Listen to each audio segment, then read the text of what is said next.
Praise the lord. హల్లెలూయా. అభిషేక స్వరం అనే ఈ మా కార్యక్రమానికి మరొకసారి మిమ్మల్ని అందరినీ ప్రేమపూర్వకంగా ఆహ్వానిస్తున్నాం. ప్రభునందు ప్రియులారా, మీరందరూ బాగున్నారా? దేవుని కృపలో మీరు అనుదినము వర్ధిల్లాలని మీ కొరకు ప్రార్థన చేస్తూ ఉన్నాను. ప్రియులారా, చాలామంది ఈ దినాల్లో చెప్తున్న ఒక ప్రాముఖ్యమైన సమస్య ఏమిటి అంటే, అయ్యా మా కుటుంబం ఆర్థిక సమస్యలతో బాధపడిపోతూ ఉంది, మేము ఆశీర్వాదాన్ని చూడలేకపోతున్నామని చాలామంది చెప్తా ఉన్నారు. ప్రియులారా, ఈ విషయమై నేను దేవుని సన్నిధిలో ప్రార్థన చేసినప్పుడు దేవుడు నాకు బైబిల్లో ఉన్న కొన్ని వాగ్దానములు ఇచ్చాడండి. వాటి ద్వారా దేవుడు తన బిడ్డలను ఆశీర్వదిస్తాడు. ప్రియులారా, ఈ వాగ్దానాలు మనయే, మనం వాటిని స్వతంత్రించుకోవాల్సిన వారమై ఉన్నాం. కాబట్టి ఆ వాగ్దానాలు మనం ఎత్తిపెట్టి ప్రార్థన చేయాలి. అసలు దేవుడు మనం ఏ రీతిగా దీవిస్తానన్నాడో మనం మొట్టమొదటిగా దేవుని యొక్క వాక్యంలో నుండి విందాం. అపోస్తలుడైన పౌలు ఫిలిప్పీయులకు రాసిన పత్రిక 4వ అధ్యాయం 19వ వచనం మనం చదివితే ఇక్కడ రాయబడుతుంది, దేవుడు తన ఐశ్వర్యము చొప్పున క్రీస్తు యేసునందు మహిమలో మీ ప్రతి అవసరమును తీర్చును అని చెప్పబడుతుంది. ప్రియులారా, దేవునికి మన పట్ల ఆయన మనస్సులో ఉన్న ఒక ఆలోచన ఏంటి అంటే, మన ప్రతి అవసరం తీర్చబడాలని. ఏ విషయంలో కూడా మనం కుదువగలిగిన వారంగా ఉండాలని దేవుడు కోరుకోవట్లా, లేని వారంగా ఉండాలని దేవుడు కోరుకోవట్లా. మన ప్రతి అవసరం ఆయన తీర్చాలని ఆయన కోరుకుంటూ ఉన్నాడు. ప్రియులారా, దేవుడు తన ఐశ్వర్యము చొప్పున క్రీస్తు యేసునందు మహిమలో మీ ప్రతి అవసరం తీర్చును. మన ప్రతి అవసరం తీరటానికి కొన్ని మెట్టులు దేవుడు అక్కడ పెట్టాడు. మొట్టమొదట దేవుడు తన ఐశ్వర్యము చొప్పున అన్నాడు. అంటే దేవుని దగ్గర అసలు ఏముందో మనకు తెలియాలి. దేవుడు మన జీవితంలో ఏ కార్యాలు చేస్తానన్నాడు, ఎలాంటి ఆశీర్వాదాలు దేవుడు ఇస్తానన్నాడు, మొట్టమొదటి ఇది మనం తెలుసుకోవాలి. ఇది మనకు ఎలా తెలుస్తుంది అంటే ప్రియులారా, బైబిల్ గ్రంథంలో దేవుని యొక్క వాక్యాన్ని స్పష్టంగా మనం చదవాలి. ప్రియులారా, మీ జీవితంలో ఒక్కసారైనా బైబిల్ గ్రంథాన్ని ఆదికాండం మొదలుకొని ప్రకటన గ్రంథం వరకు చదివి ముగించారా? కనీసం ఒక్కసారైనా బైబిల్ గ్రంథం చదివారా? కొంతమంది చెప్తా ఉంటారు, బ్రదర్ మాకు బైబిల్ చదవాలనుంది, ప్రారంభిస్తాం కానీ కొనసాగించలేము అని చెప్తా ఉంటారు. ప్రియులరా, చాలా మంది ఉన్నారు, ఆటంకపరచబడుతూ ఉన్నారు. అయితే ఆటంకములు ఎదిరించిన వారు జయించిన వ్యక్తులు. నువ్వు ఓడిపోయే వ్యక్తిగా ఉంటావా, జయించే వ్యక్తిగా ఉంటావా? నువ్వు జయించాలంటే వాక్యం చదవనీయకుండా అడ్డగించే దురాత్మల సమూహములను వాక్యపు ఖడ్గముతో ఎదిరించి మరుపట్టుదలతో దేవుని యొక్క వాక్యాన్ని చదవాలి. దేవుని యొక్క వాక్యం చదివితే అసలు దేవుని ఐశ్వర్యం ఏంటో మనకు తెలుస్తుంది. దేవుడు ఎంత గొప్ప దేవుడు, ఆయన మనల్ని ఎంత ప్రేమిస్తున్నాడు, ఆయన మన జీవితంలో ఏ కార్యాలు చేయాలని కోరుకుంటున్నాడు, ఇదంతా మనకి ఎక్కడ తెలుస్తుందంటే దేవుని యొక్క వాక్యం చదివినప్పుడు. అందుకని సాతాను ఏం చేస్తాడంటే, వాక్యం మాత్రం చదవబాక, ప్రార్థన చేసుకో. ఏం ప్రార్థన చేస్తాం? వాక్యం తెలియదు కాబట్టి వాగ్దానాలు తెలియవు, దేవుడు చేస్తానన్న వాగ్దానాలు తెలియవు కాబట్టి ఇప్పుడు మన ప్రార్థన ఎలా ఉంటుందంటే, ప్రభా నా పరిస్థితి ఇది తీర్చు. అసలు ఆ పరిస్థితికి కారణం ఏంటి, ఆ పరిస్థితి ఎన్నడూ రాకుండా ఉండాలంటే మనం ఏం చేయాలి, ఇవన్నీ దేవుని యొక్క వాక్యం చెప్తుంది. కాబట్టి ప్రియులారా, ఈ రోజు నుంచి మీ జీవితంలో దేవుని యొక్క వాక్యానికి ప్రాధాన్యత ఇవ్వండి, వాక్యం ఎక్కువ చదవండి. ఈ దినాల్లో చాలా మంది ప్రార్థన చేసుకుంటాం కానీ వాక్యం చదవమంటున్నారు, వాక్యం చదవటానికి టైం లేదంటున్నారు. ఒక్క మాట చెప్తున్నాను, అన్నం తినటానికి టైం ఉంది మనకి, అన్నం తినటానికి టైం లేదని తినకపోతే నీరసించిపోతాం, రోగగ్రస్తులం అవుతాం, ఆఖరికి చనిపోయే ప్రమాదం కూడా ఉంది. అలాగే వాక్యము మన ఆత్మకు ఆహారమై ఉంది. వాక్యం చదవకపోతే నీ ఆత్మ నీరసించిపోతుంది, ఆఖరికి రోగగ్రస్తులయ్యే ప్రమాదం కూడా ఉంది. ఆఖరికి ఆత్మీయంగా చనిపోయే ప్రమాదం కూడా ఉంది. వాక్యము ద్వారా మనం బలపరచబడాలి. తన ఐశ్వర్యము చొప్పున అంటున్నాడు. దేవుని దగ్గర ఏముంది అసలు ఐశ్వర్యం? అసలు దేవుని దగ్గర ఏముంది అది మనకు మొట్టమొదట తెలియాలి ప్రియులారా. కాబట్టి మీ జీవితంలో దేవుని యొక్క వాక్యాన్ని చదవండి. బైబిల్ గ్రంథం మొత్తం ఎన్నిసార్లు ప్రారంభం నుంచి ముగింపు వరకు చదివి ముగించగలుగుతారో అన్నిసార్లు చదవండి ప్రియులారా, చదవండి. ఒక మాట చెప్తున్నాను, నువ్వు వాక్యం చదివే కొలది నీ జీవితం మారిపోవటం నువ్వు చూస్తావు. నీ జీవితంలో నెమ్మది లేదని నువ్వు కుమిలిపోతుంటే వాక్యం చదువు, ఆయన ఐశ్వర్యంలో నా నెమ్మది నీకు రావటం ప్రారంభిస్తుంది. నీ జీవితంలో రోగంతో నువ్వు బాధపడుతుంటే ఆయన వాక్యం ఎక్కువ చదువు, ఆయన వాక్యములో ఉన్న స్వస్థత నువ్వు చూడగలుగుతావు. చిన్న బిడ్డలైన వారు సరిగా చదవలేక, జ్ఞానం లేదనుకొని, మతిమరుపు అనుకొని వాళ్ళ బిడ్డలను చూసి కుమిలిపోతున్న ప్రతి తల్లిదండ్రికి నేను చెప్తున్నాను, నీ బిడ్డల చేత దేవుని యొక్క వాక్యం చదివించు. ఏదో మీరు చదివినట్టు ఒక్క వచనం, ఒక్క లైను కాదు, కనీసం 2-3 అధ్యాయాలు పిల్లల చేత చదివించండి. కొంచెం చదవలేని పిల్లలైతే 5 అధ్యాయాలు చదివించండి. పెద్దవారైతే రోజుకు 10 అధ్యాయాలు చదవండి. ఇటీవల కాలంలో ఒక దైవజనుడితో నేను మాట్లాడుతూ ఉండగా ఆ దైవజనుడు నాతో ఒక మాట చెప్పారండి. వారి తర్ఫీదు కాలంలో వారి సేవకి తర్ఫీదు పొందే కాలంలో ప్రతిరోజు ఖచ్చితంగా 7 అధ్యాయాలు బైబిల్ వాక్యం చదవాలి, వాక్యాన్ని ధ్యానించి నోట్స్ వ్రాయాలట. ప్రియులారా, దీనికి తీర్పు వాళ్ళకి వాళ్ళే తీర్చుకోవాలట. మేము 7 అధ్యాయాలు చదివామని కానీ వాళ్ళు అనుకుంటే వాళ్ళు మోసం చేసుకున్నట్టు లెక్క. కాబట్టి వాళ్ళు 7 అధ్యాయాలు చదివేవాళ్ళట. ప్రియులారా, ఒక సేవకుడు రోజులో 7 నుంచి 10 అధ్యాయాలు ఖచ్చితంగా చదవాలి. ఒక విశ్వాసి రోజులో కనీసం 5 అధ్యాయాలు దేవుని యొక్క వాక్యం చదవాలి. ప్రియులారా, మామూలు పిల్లలైతే రోజులో కనీసం 3 అధ్యాయాలు చదవాలి. మీకున్న వీలుని బట్టి దేవుని యొక్క వాక్యం చదవండి. తద్వారా ఆయన ఐశ్వర్యం అనేది మీరు గ్రహించగలుగుతారు, మీరు చూడగలుగుతారు. ఆయన ఐశ్వర్యాన్ని బట్టే ఆయన మనల్ని ఆశీర్వదిస్తాడు. ఆయన వాక్యాన్ని బట్టే ఆయన మనల్ని ఆశీర్వదిస్తాడు.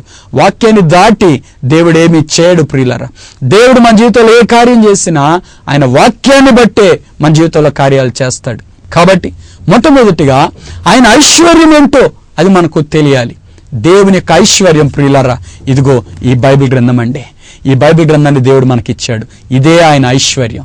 ఈ వాక్యం మనకు ఉన్నప్పుడు ప్రియులారా, దీన్ని మనం చదువుతూ ఉన్నంత కాలం మన గొప్ప ఐశ్వర్యం మనం పొందగలుగుతాం. దేవుడు మీకు అటువంటి కృపనివ్వాలని ఈరోజు ఈ వాక్యం ద్వారా మీతో మాట్లాడుతున్నాడు. నిశ్చయంగా నేను చెప్తున్నాను, మీ జీవితంలో వాక్యాన్ని చదవండి. వాక్యం ద్వారా దీవించబడే ఆ విధానం మీరు ఖచ్చితంగా మీరు చూడగలుగుతారు. రెండవది ఆయన చెప్తున్నమాట, క్రీస్తు యేసునందు అని మాట్లాడుతున్నాడు. నీ ఆశీర్వాదం, నీ అవసరతలు తీరే విధానం ఎక్కడ అంటే అది క్రీస్తు యేసునందు, అక్కడ తప్ప మరొక చోట కాదు. ప్రియులారా, చాలా మంది దేవుడి బిడ్డలు ఏమనుకుంటున్నారంటే, మేము ఇంకా ఎక్కువ కష్టపడితే బాగా సంపాదించుకుంటాం, మా అవసరతలన్నీ అప్పుడు తీరతాయి, మా ఇంట్లో దరిద్రత అప్పుడు తొలగిపోతుంది అని చాలా మంది భ్రమపడుతున్నారు.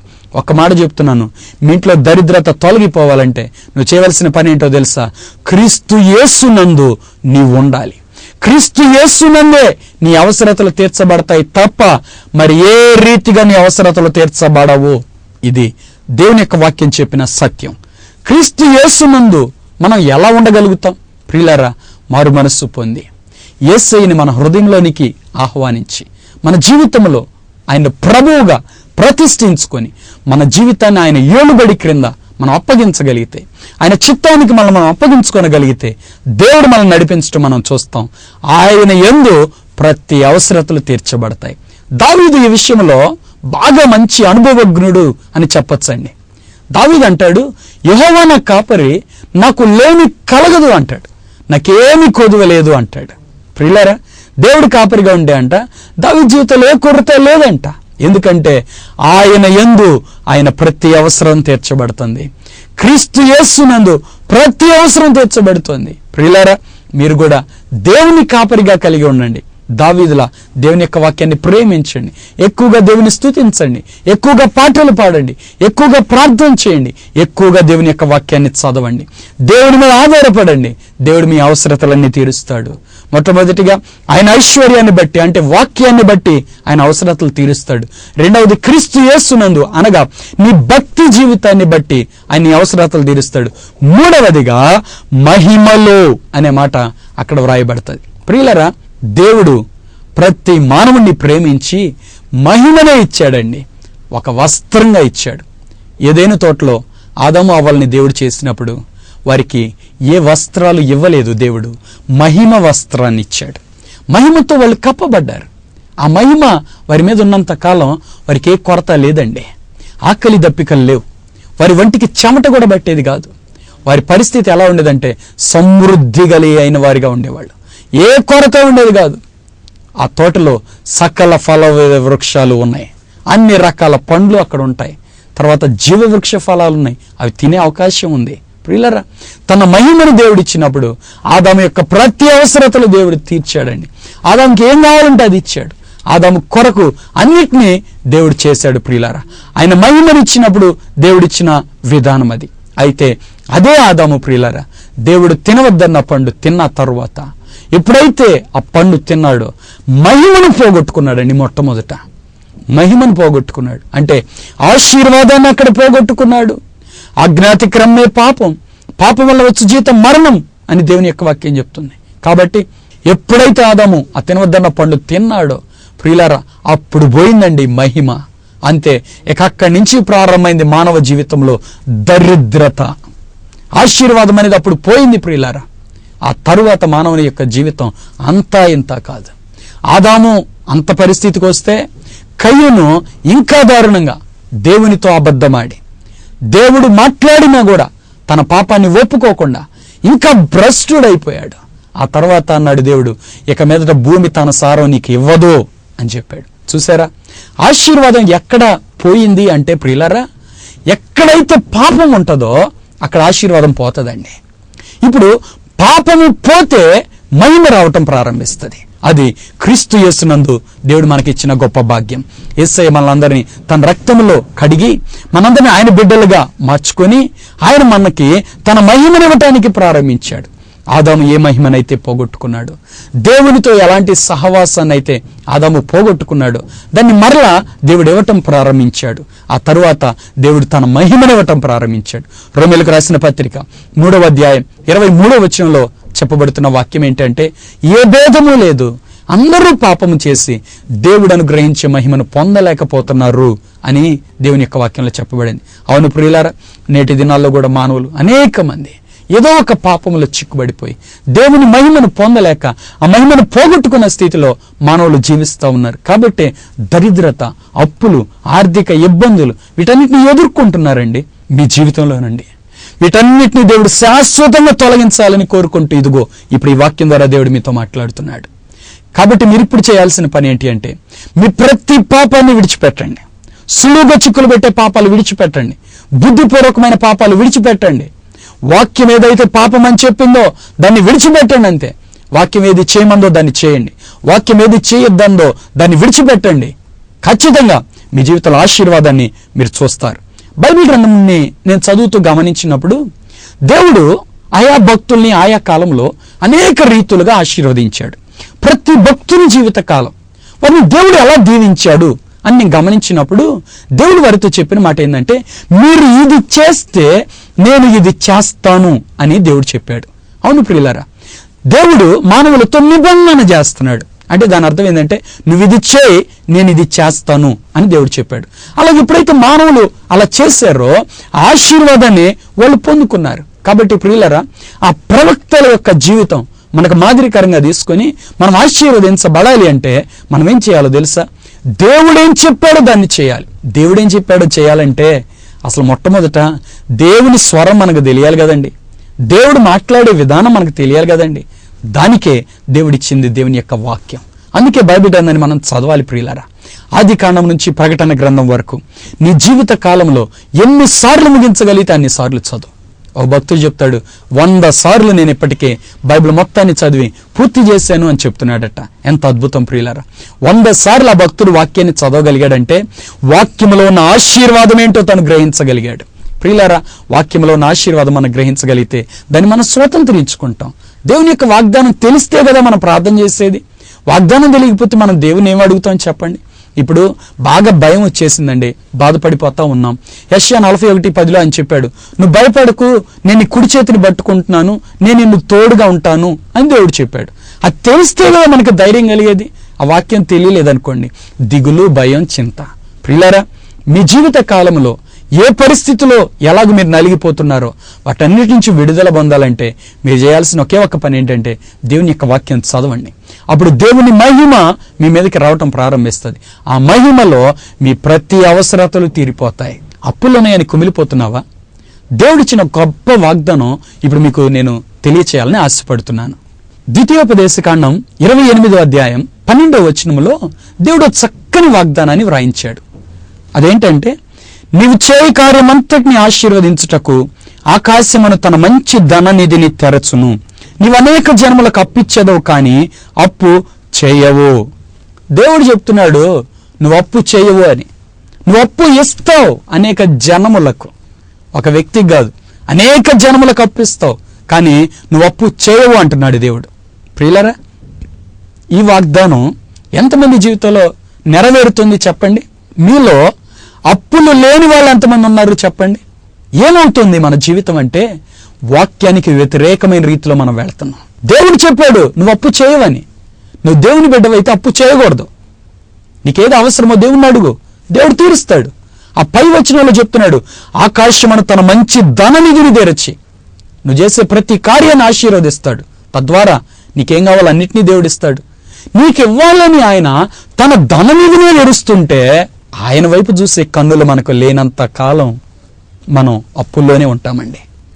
ఈ రోజుల్లో చాలా మంది దేవుని బిడ్డలు అప్పుల్లో బాధపడటానికి గల కారణం ఏంటంటే వీళ్ళ కన్నులు ఆయన వైపు చూడటల్లా ఈ లోకం వైపు చూస్తున్నాయి.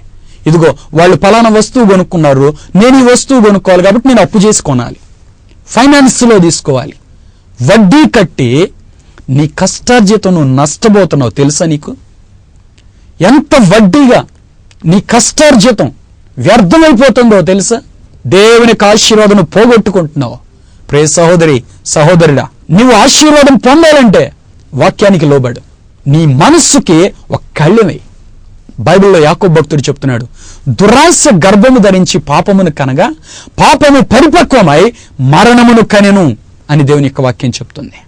ప్రియులారా, మీలో ఉన్న దురాశలను బట్టి ఆ వస్తువు కొనాలి, ఈ వస్తువు కొనాలని, అటు ఇటు అని వ్యర్థమైన వాటి కొరకు అప్పులు చేసి నష్టపోయిన వాళ్ళు ఉన్నారు. ప్రియులారా, తద్వారా ఎంతో మంది అప్పులు తీర్చలేక నలిగిపోయి ఆత్మహత్యలు చేసుకున్న వారు కూడా ఉన్నారు. ఒక మాట చెప్తున్నాను, నిన్ను ఆశీర్వదించడానికి ఆయన తన ధన నిధినే తెరుస్తున్నాడు. ధన నిధి అని దేవుని యొక్క వాక్యం చెప్పింది. అంటే ఇక్కడ కొరత లేదు, సర్వ సమృద్ధి. మనం ఎందుకు ఆశీర్వాదం పొందలేకపోతున్నాం? ద్వితీయోపదేశకాండం 28వ అధ్యాయం 12వ వచనంలో ఈ మాట రాయబడింది. కానీ మొదటి వచనంలో ఏముందో తెలుసా? నీ దేవుడైన యెహోవా వాక్కు నువ్వు శ్రద్ధగా వినాలి, దాని ప్రకారం నువ్వు నడుచుకోవాలి. అప్పుడు ఈ ఆశీర్వాదం అంతా నువ్వు పొందుతావని ఇంత పొడుగు లిస్టు దేవుడు అక్కడ ఇచ్చాడు. ప్రియులరా, ఎన్ని వాగ్దానాలు దేవుడు ఆ ద్వితీయోపదేశకాండం 28వ అధ్యాయంలో దేవుడు రాయించాడు. ద్వితీయోపదేశకాండం 28వ అధ్యాయం 14వ వచనం, యెహోవా నిన్ను తలగా నియమించును, తోకగా నియమించడు. మరి నువ్వు ఉన్నతమైన స్థానంలో ఉండాల్సిన వ్యక్తివి, ఎందుకు తక్కువ స్థితిలో ఉంటున్నావు? నువ్వు ఘనంగా చూడబడవలసిన వ్యక్తివి, ఎందుకు తక్కువగా చూడబడుతున్నావు? వాక్యానుసారమైన జీవితం నీలో లేదు ప్రియ దేవుని బిడ్డ. భక్తి చేస్తున్నావు కానీ వాక్యానుసారమైన భక్తి లేదు. ఏదో నీకు తోచిన భక్తి నువ్వు చేస్తున్నావు. నీకు తోచిన భక్తి కాదు నువ్వు చేయాల్సింది. దేవుని యొక్క వాక్యం ఏం చెప్పిందో అది చేయాలి. దాని కొరకు వాక్యం చదవాలి. కొంతమంది అంటారు మాకు చదువు రాదు కదండి అంటారు. ప్రియులారా, ఇటువంటి వారిని ప్రేమించిన దేవుడు ఈ రోజున బైబిల్ మొత్తం కూడా ఆడియో రూపంలో వినగలిగిన రూపంలో ఉంది. వాక్యం వినాలి, పెట్టుకొని వినొచ్చు కదా. ఇప్పుడు మరి చదువులేని మీరు ఆ ఆడియో సీడీ కొనుక్కొని ఆ వాక్యాన్ని వినొచ్చు కదా. పాత నిబంధన నుంచి క్రొత్త నిబంధన వరకు మొత్తం ఉంది దేవుని యొక్క వాక్యం. ప్రియులారా, దేవుని యొక్క వాక్యం కానీ నీకు తెలిస్తే నీ జీవితం మారిపోద్ది అంతే. వాక్యం తెలియకనే నువ్వు ఎలాంటి పరిస్థితుల్లో జీవిస్తా ఉన్నావు. నీలో దరిద్రత, ఈ కుటుంబంలో దరిద్రత కారణం ఏంటో తెలుసా? వాక్యం తెలియాలా నీకు.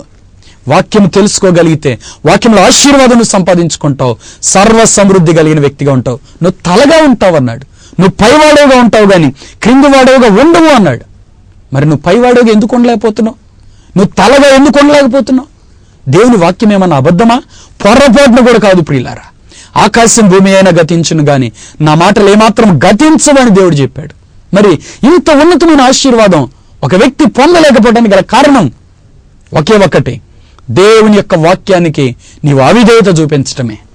వాక్యము తెలియని వ్యక్తులు వాక్యానికి వ్యతిరేకంగా జీవిస్తారు. వాక్యము తెలిస్తే ఆ వాక్యం నిన్ను వెలుగులోనికి నడిపిస్తుంది.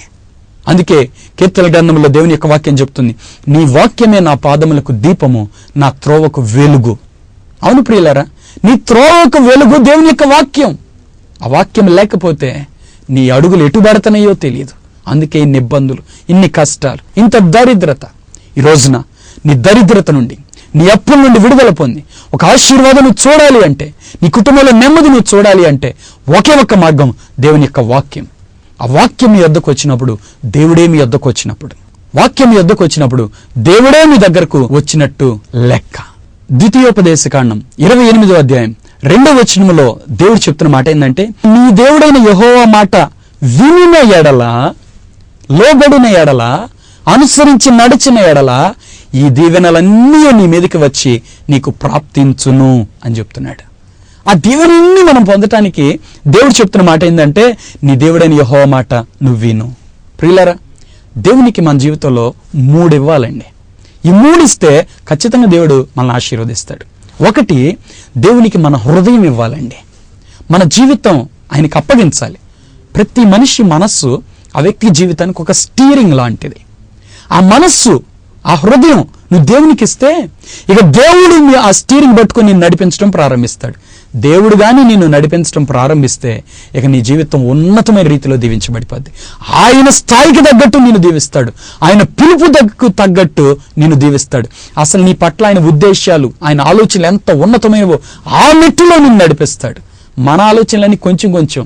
అందుకే యెషయా గ్రంథంలో దేవుడు చెప్తాడు, మీ తలంపుల కంటే నా తలంపులు, మీ ఆలోచనల కంటే నా ఆలోచనలు అవి ఉన్నతమైనవి. భూమికి ఆకాశం ఎంత ఎత్తుందో మీ తలంపుల కంటే నా తలంపులు అంత ఉన్నతమైనవి అంటాడు.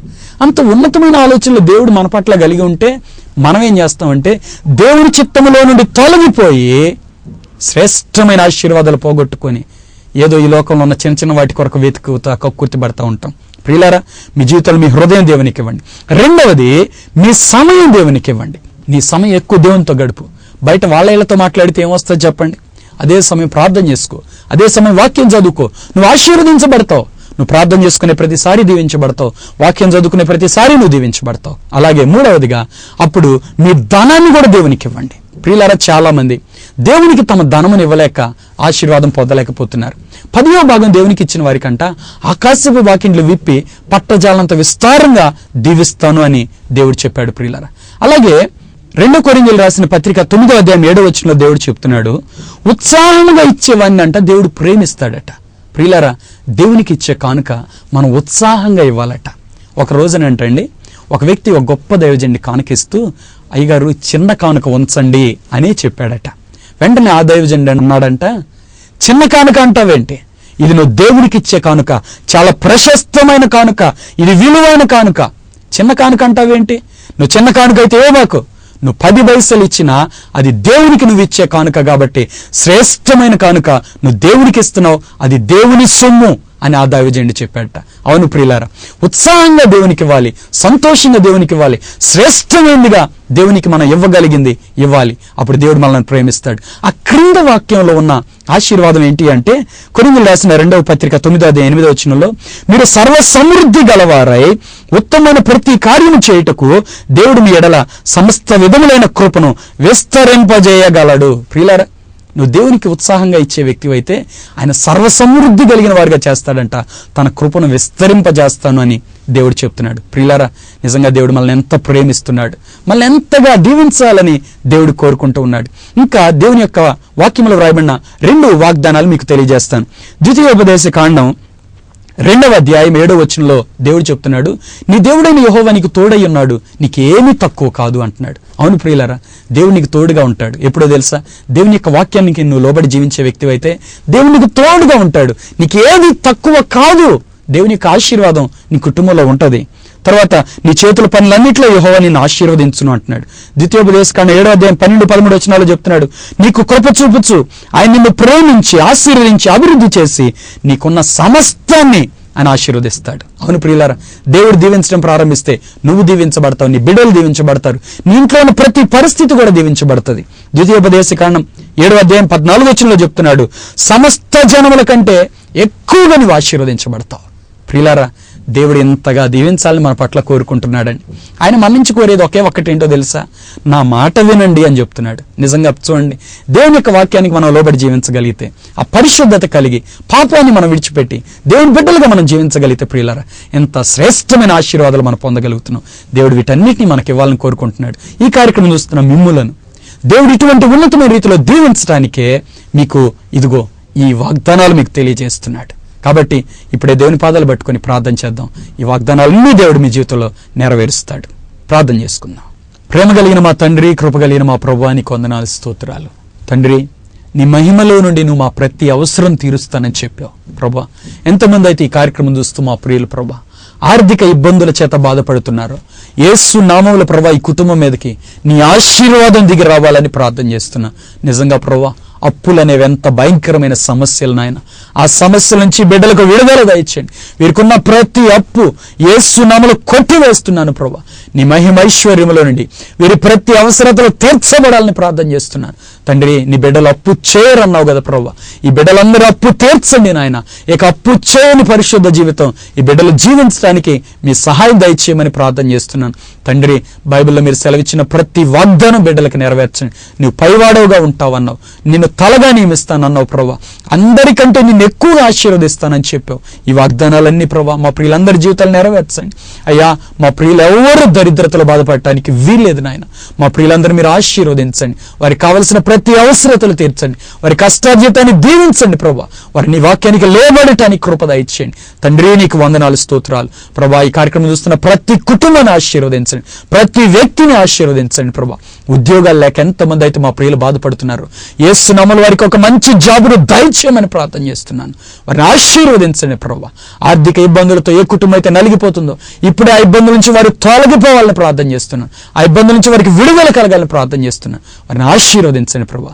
ఈ కార్యక్రమం చూస్తున్న ప్రతి బిడ్డను, ప్రతి కుటుంబాన్ని ఉన్నతమైన రీతిలో ఆశీర్వదించి నీ నామానికి మహిమ తెచ్చుకోమని యేసు శక్తి కలిగిన నామములో స్తుతించి ప్రార్థిస్తున్నాను తండ్రి, ఆమేన్. ప్రియులారా, దేవుడు మిమ్మల్ని ఆశీర్వదించబోతున్నాడు. మీ జీవితంలో ఆర్థిక సంబంధమైన ఆశీర్వాదాలు దేవుడు మీకు ఇవ్వబోతున్నాడు. దేవుని యొక్క వాక్యం నమ్మండి, ఈ వాగ్దానాలన్నీ స్వతంత్రించుకోండి. అట్టి కృప దేవుడు మీకందరికీ దయచేయను గాక. ఆమేన్.